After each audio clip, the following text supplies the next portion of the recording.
let's find out what Joe thinks about what's been going on with Trump. Trump's gone. Let's deal with it. In New York City. Indeed. Hi, guys. Hey, hello. Long time no talkie. Yeah. Can you hear me all right? Absolutely, Joe. Fantastic, Absolutely. Joe. It's lovely to see you. So, what you're having revolutions now? Well, we've been gone. What are you doing? Playing that?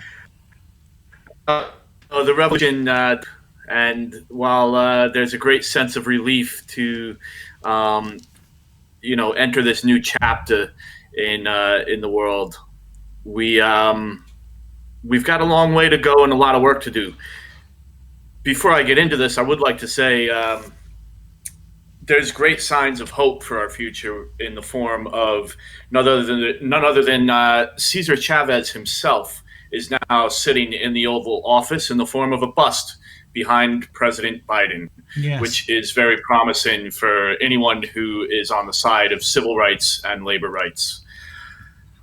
Well, it's very impressive, actually. I was looking at photographs of the Oval Office, and I do appreciate the civil rights presence in there. And I'm not at all offended that Conservative MP Winston Churchill has been removed.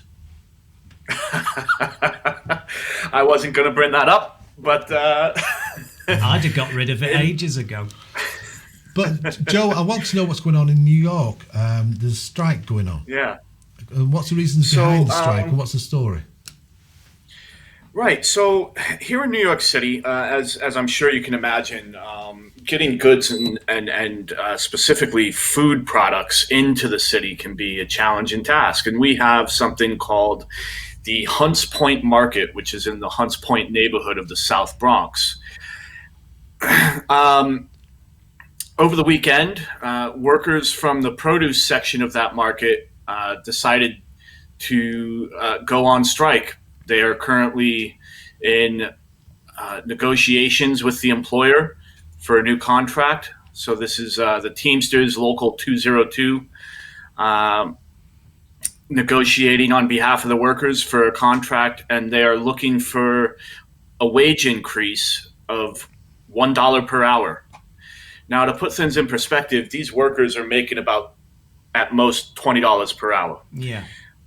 These are essential workers who are tasked with unloading trucks filled with our food products, primarily produce, unloading train cars full of produce, sorting it, and getting it out to the vendors, loading it onto other trucks and getting it out to the city to feed the city. This market provides 50% of the they're food putting for their the lives city. on the line as well, aren't they? Because with the current situation, they might as well be doing a tour of duty in Iraq, because the chances of mortality are probably higher than that.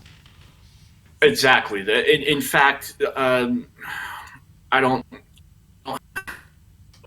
Numerous workers have given their lives to doing this job during this pandemic.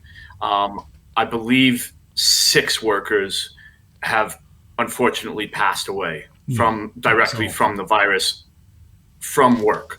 Now, to put things in perspective, we're talking about an employer, Hunts Point Market, who has, I believe it's $60 billion in revenue.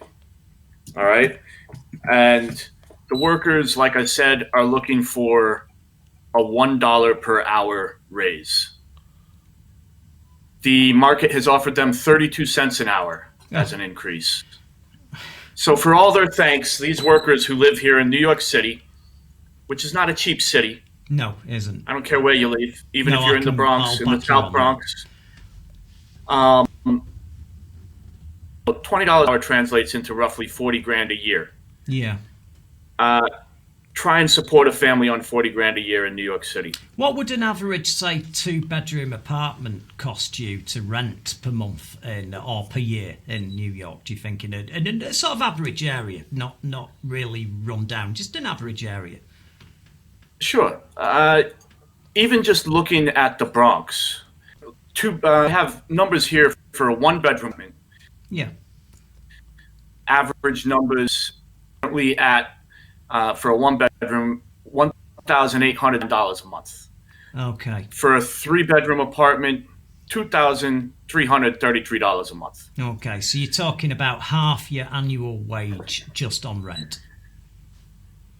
Yeah, and when you Yeah. factor in other costs of living, it's, Yeah. you know, we're talking about workers who are forced to rely on overtime and second and even third jobs, multi-income households in order just to survive. Yeah. And many of these workers are people that, for whatever the reason might be, have no place else to go. So what many Americans enjoy, the freedom of movement of saying, okay, I don't want to live in Dayton anymore. I'm going to take this job in Indianapolis. And they moved to Indianapolis because the cost of living is similar.